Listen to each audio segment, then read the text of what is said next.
what, in your opinion, makes a good song? Like whether it's your song or someone else's song, like the Rolling Stones, for example. Like, would you place more value on, say, the melody? Oh, very nice. Would you place more value on, say, like the melody or the rhythm or like the overall performance as a whole, or like something entirely different, or production maybe?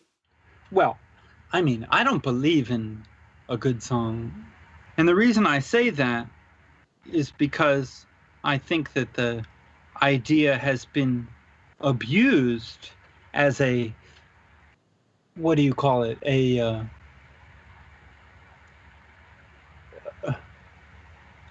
Is the word like a proscription? Wait, I'm going to use my dictionary program for a second and see if that's even a word. Yes, a proscription, a banning, forbidding, prohibition, barring, disbarment, vetoing, interdiction, and outlawing. Oh, sorry, I was in the word of the day. Yes, when the definition of a good song becomes a proscription, it's completely useless. You want the opposite. What you want is a good song to become undefined, so that everything that has been proscribed is now allowed.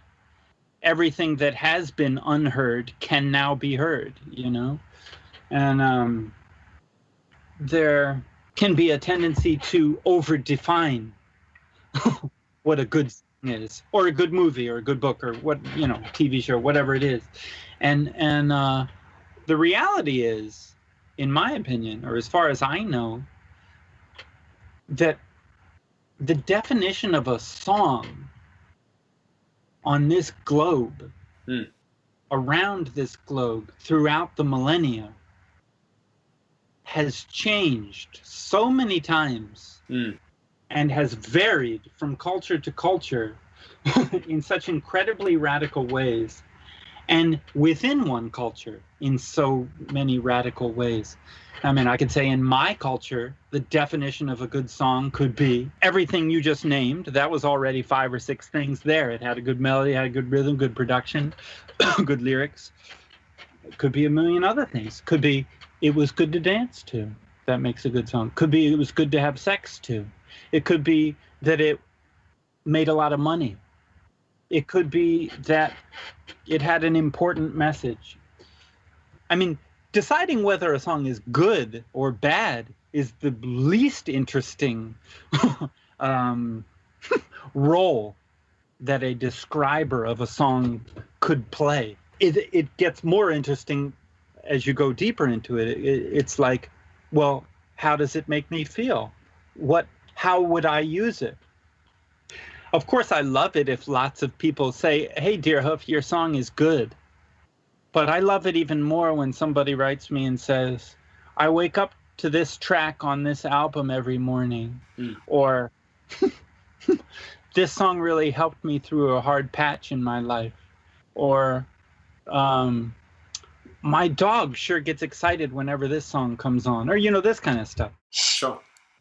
Now, sort of following on from that previous question, and what you were just discussing there, a major music publication once described you in a review as the best band in the world. Now, how does that label feel from your perspective? And have you felt any weight of expectations in subsequent, recording of releases? Well, I actually, for a long time, I didn't remember what that was from, and then I eventually figured out what that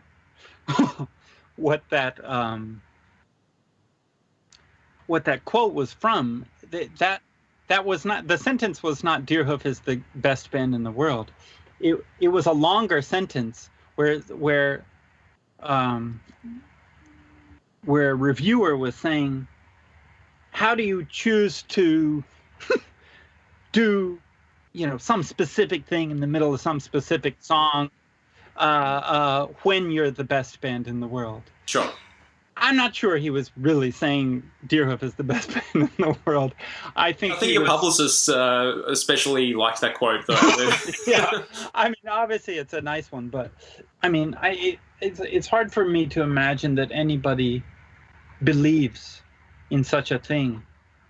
I mean, the time when that statement was made happened to be a time in the time span of Deerhoof's own career that we needed critical praise on the internet in order to, or we felt we needed critical praise from websites on the internet in order to continue playing and continue touring and continue putting out records on labels. And so I think that there was a time period when we sort of peaked as far as how much we concerned ourselves with critical reaction. And we were, and I'm grateful, we were incredibly lucky. We were critics' darlings for several years in a row. And that quote is an example of that. And that raised our profile to where we were playing the kind of venues where you get to pick your own colors for lighting gels, that kind of thing. We went from small clubs to medium clubs. And that was a great pleasure for us. And I'd be lying if I said that had no effect on everything that happened afterwards. Sure. But what happened afterwards is that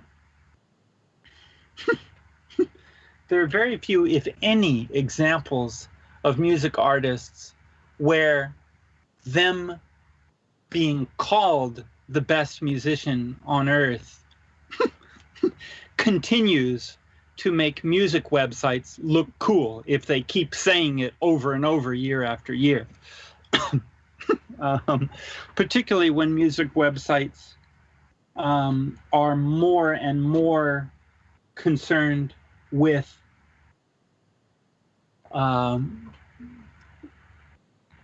in a sense, they're playing the same game, trying to keep fresh, trying to keep relevant, trying to look cool, which means discovering new artists. Sure. Getting rid of the old stuff, like, yeah, sure, we discovered that artist 2 years ago, but, we're over it and we're on to the next thing now.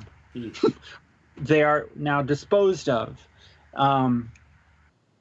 And the game in terms of band confronting music journalism became different once a couple of years had passed since that quote. It became, can we continue as a band now that we're no longer critics' darlings? I think people still liked the records the same amount, but it no longer benefited, understandably, it no longer benefited a music website to give it as glowing a review, because it started to make the music website look redundant, repetitive, sure, or stuck in old stuff, And so there was some question as to whether we would be able to keep going. And every year since then that we have been able to keep going has felt like a gift from our own listeners. Really an unexpected and really, really cherished gift